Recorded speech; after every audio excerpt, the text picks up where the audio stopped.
Lucifer. Lucifer. You know that that was the name that scientists gave to a heat wave, and a strong heat wave in Sicily in 2021. Lucifer. And it's a weird name for sure, because when we think about Lucifer, the first thing that pops up into our minds it is damage, suffering, pain, costs, life. But unfortunately, for now, it is probably the most appropriate word to describe climate events, Lucifer. Because in some way, unfortunately, seems that we are living in the land of Lucifer. Look, 2 days ago, 2 hours of rain, 2 hours of rain in Ancona, as much rain as 5 months of historical rain in that place of the world, in the Adriatic. How much people pass away? 10. 2 days ago. 2 weeks ago, Pakistan, floods, massive floods. 1,500 people dead. You know how much it will cost to recover Pakistan because of those floods? $30 billion. Who will pay? Who knows? Because it is for sure extremely expensive. But let's put a worse example, COVID. COVID has been caused because of climate change and nature loss. Because by losing biodiversity and by increasing the effect of climate change, we are producing new presences of new viruses because of the contact in between wildlife and humans, zoonotic diseases. So let's start to put faces to those events, because that can create the first step, the awareness. Something is happening. It is not that something could happen or will happen. It is happening, and we are not fully aware sometimes. But more than that, when we move climate into nature, we are not crying when a new species, a new animal, is forever disappearing from this planet. Why? What do we need to do to understand the level of crisis that we are facing? So let's understand. Let's move into the second point, understanding climate change. And sometimes it is basic to go to the essence, to the concept, to understand well what does it mean, climate change. What are we suffering now? And always remind that climate change depends on 5 factors. First one, we are increasing the average temperature of the planet. This is the first factor, and I will explain a bit more about that first factor.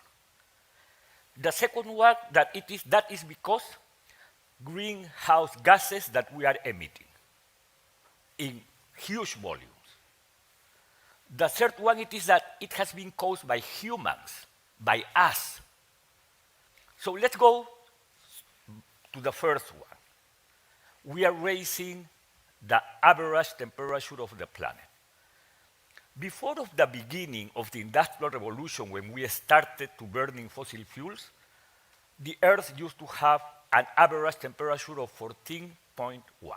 That it is more or less the average temperature that we used to have.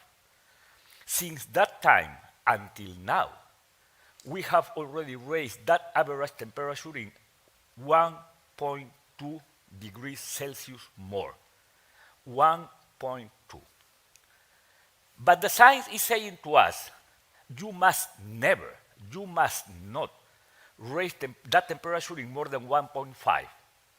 So look, the credit that we have, it's almost nothing. And that is why it is so important to promote the transformational change, because the carbon budget, it is so tiny. But what is happening now? That in our current behavior, we are doing things that could move the world to raise that temperature in 3 degrees by the end of this century. If we are living the current disasters with this 1.2, can you imagine 3 degrees? Can you imagine how difficult it would be to live in this planet? So we have not only to be aware, but to understand that it is urgent to change, that we are living in an emergency, that we cannot overshoot that 1.5. But unfortunately, our current trend, it is that we are doing exactly the opposite. So all the negotiations are, oh no, I am Peruvian, I am from a poor country. Why should I take an obligation of something that was created by the most developed? No, friends. It is responsibility of the whole world, for sure, under that very important principle of common but differentiated responsibilities, yes. But all of us must play their part and must take their own responsibility. So that is the first factor, the average that we are raising of the temperature. The second one, it is related to the greenhouse gases. And the greenhouse gases are for sure important for life. The best way to understand climate change, it is by understanding how well this planet evolved to be what we do have today. So it was a combination of factors, casualties, situation that created this as a livable planet. But unfortunately, we are emitting more gases, more than the planet needs to keep a template temperature, a livable planet. And that new volume, it is creating the global warming. And what are those gases? There are 5. But let's focus on the 2 first. Carbon dioxide, CO2, and methane, CH4. The first one, it is emitting because of burning of fossil fuels, but also because of deforestation. When we cut the forest, we are emitting the carbon that it had been captured by centuries. By centuries. So all of those activities are emitting carbon dioxide. On the total volume of gases that are creating climate change, 80% it is because of CO2. But the next one, CH4, methane, it is less in volume. But 1 ton of methane, it is the equivalent of 21 tons of carbon dioxide. And you know to what it is associated, the methane? Meat, a good beef. That's something that we love sometimes. Why? Because cattle, it is creating methane emissions. For sure, also waste, food waste, it is creating methane emissions. And also the lack of a good waste management. So we have to focus on knowing well about those gases, because it is the only way to focus our actions in cutting those emissions. It is the only way. The third reason, the third factor, caused by humans, emitted by humans. And that is very important because never, please, friends, never believe in anybody that can tell you, no, it is historic, it is part of the planetary evolution. Now we are living in a time of heating, and probably we will then move into the opposite, a new ice time. That is not true. It is true that there is a difference in between climate change and climate variability. Those two different things.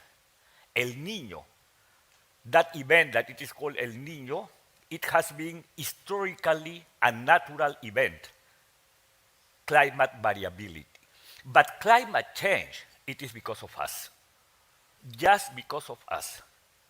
So if we cause the problem, we have to solve the problem. The only way it is by recovering that humanism and by acting to cut our own actions. And then we do have the alteration of the climatic system. And remember always the word system, because it is systemic. I don't know how many of you have seen or have watched that movie, The Day After Tomorrow. It is very weird because many people used to ask me, Manuel, and why, if we are talking about climate change and global warming, in that movie showed that everybody was frozen? Because that is the systemic potential effect of climate change.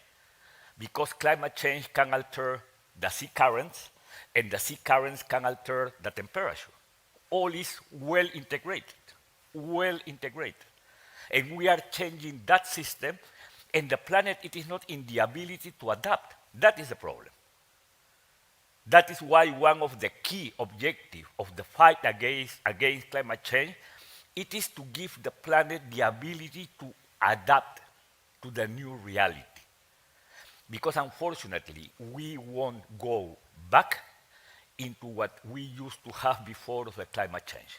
That is key to understand. And the last one, it is for sure, and that is producing dramatic climate events. So that is the understanding. But we did a lot of good things. But how much? My message for today, it is always possible to do something else. I was 23 when I was in my last year in the Faculty of Law in Universidad Católica in Peru. And with a group of friends, we decided to create an environmental law group. It was fantastic because we had never received before of that day any environmental topic in any environmental matter at the university, 1986. But we did it. We did it because we felt that we would do something, that we would use our ability with the law to address those new things called environmental problems and environmental effects 36 years ago. And then when I was 30, I went to Rio 92, the milestone of the environmental good decisions, in which the Climate Convention, the Biodiversity Convention, the Agenda 21 was adopted. What a fantastic time. And when I was 49, I was appointed minister for the first time because I used not to be a politician. I am not really a politician, but because our presidential system, the government invited me to be part of the cabinet. And we decided to organize the climate conference in 2014, the COP20, and to work with the French government in getting the Paris Agreement in 2015. And we did it despite that the level of emission of Peru, it is all that three, almost nothing. But we did it because we thought that we should play our part, despite of how small our country would be or could be. And then I jumped into a new organization. But what I am trying to transmit to you, it is that it is always possible to do something else. If not, we shouldn't talk about renewed humanism. Renewed humanism needs to have us understanding our responsibility and having us acting. So probably you are wondering what to do. First of all, follow the science and understand well the problem and what science is suggesting to us. To work for transitions.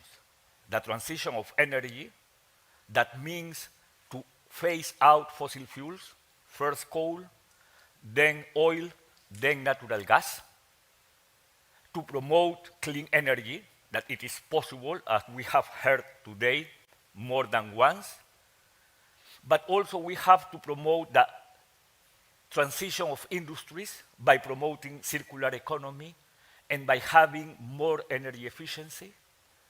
And we have to work in the transition of cities to make it more sustainable, more livable, working in transport, in waste management, building, construction, among others. And finally, we have to work in the agriculture, land, and forest transition. That means to produce more in less land. That is key. And for that, we have to change our diets. So what I do suggest to you all friends, to do your part, to define what action you do want to adopt now, from the simple to the complex. For sure, unplug your charger. Yeah, something simple. Don't use plastic if you don't need it. Ride a bicycle. Walk. But probably immediately you could react by saying, Manuel, that is not enough. It is true, for the level and volume of problem that we have in front of us, that won't be enough, but good for the planet. But you can move into the next step. Calculate your carbon footprint. Organize a group. Take the responsibility of organize a group to do something, to face some part of that big challenge that we have in front of us, or go into the complex. Be a politician. Take decisions, or push your politician to do their things. In some days, you will vote here in Italy. How much you are pushing your politician to take climate decisions? How much you are an activist in the street saying, I do want to have an authority that can take the responsibility and promote the change? Probably not too much. So we cannot excuse ourselves.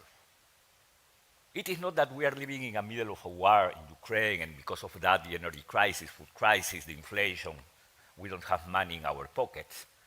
No, it is not that we have to leave this into our authorities. It is about of us. And let me finish by saying two things. Again, if you do want to think about this renewal humanism, that means that you are taking the commitment to change. And remember that in climate change, there is a key principle, equity. That means that we are going to develop action by not leaving anyone behind. Because the only one that it must be behind, it is Lucifer. The planet don't deserve what we are causing to it. Thank you very much.